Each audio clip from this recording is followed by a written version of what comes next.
Ukrainian forces attack, wresting Russian troops in Kursk. A strong Ukrainian force, eventually numbering around 20,000 troops, invaded Kursk Oblast in western Russia, aiming to draw Russian forces away from the front line in eastern Ukraine, while also seizing part of the oblast as a bargaining chip for any future ceasefire negotiations.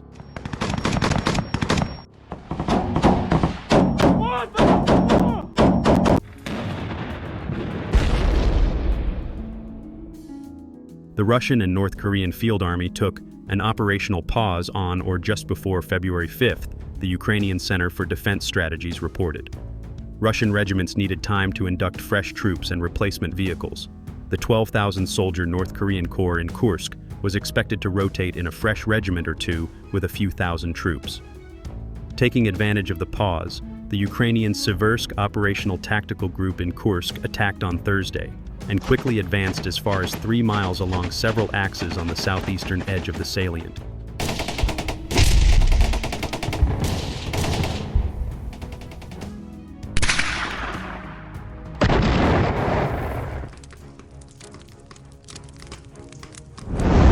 Today, Ukrainian forces launched an extensive shaping operation in preparation for their renewed offensive southeast of Sudzha, targeting Russian command posts, artillery, and logistics designed to undermine the Russian response.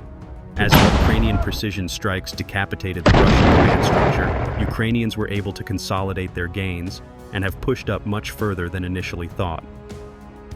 The Ukrainian forces initiated their counteroffensive efforts south of Sudzha with a series of precision strikes against the Russian artillery units, frontline logistics, and command posts to delay their response to the Ukrainian assaults.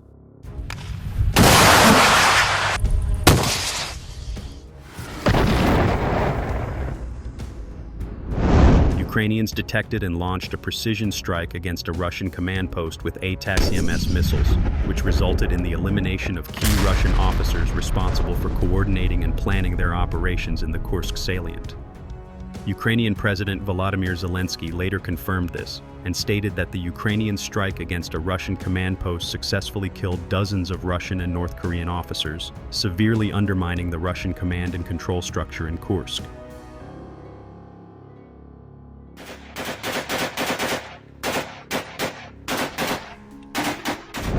Ukrainians also decided to target Russian artillery systems to simultaneously undermine the Russian artillery support capabilities. Geolocated footage from the area reveals how the Ukrainian drone operators successfully hunted down and destroyed a rare Russian 2S-42 Malva self-propelled gun with an FPV kamikaze drone. More footage shared by Russian soldiers showed a Grad multiple rocket launch system burning and cooking off after another successful Ukrainian strike.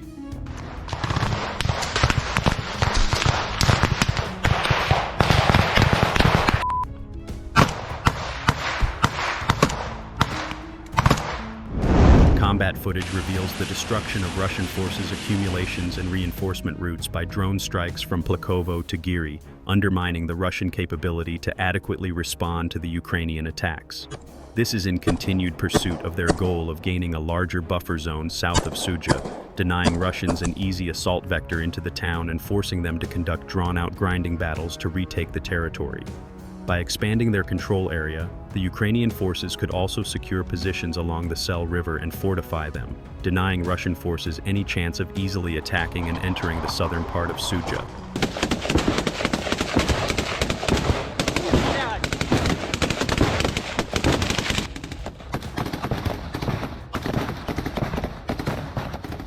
However, with the threat of Russian fiber optic-controlled drones, which are immune to any current form of electronic countermeasures, Ukrainians opted not to launch more mechanized assaults, as reports indicated that Russians had transferred a significant amount of drone detachments to counter further Ukrainian mechanized threats. Instead, Ukrainian soldiers utilized the cover of the forests to protect them from fiber optic drones, effectively advancing and eliminating the remaining Russian forces that attempted to organize resistance in the forest belts near the Ukrainian gains. Furthermore, recently published footage from Russian drone operators indicates that Ukrainians have advanced much further than initially thought, as Russian sources indicate they are struggling to contain the situation in Ulyanok.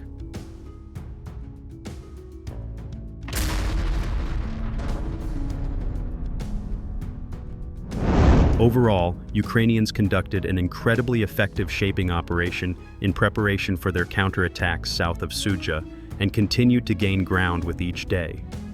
The decapitation of the Russian command structure, the strikes on Russian artillery and counter-battery capabilities, and the undermining of Russian frontline positions' logistics network all played a crucial role in the sudden success of Ukrainian forces here.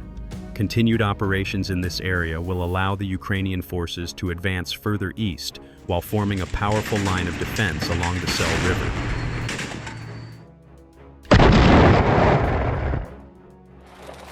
Чисто! Я захожу.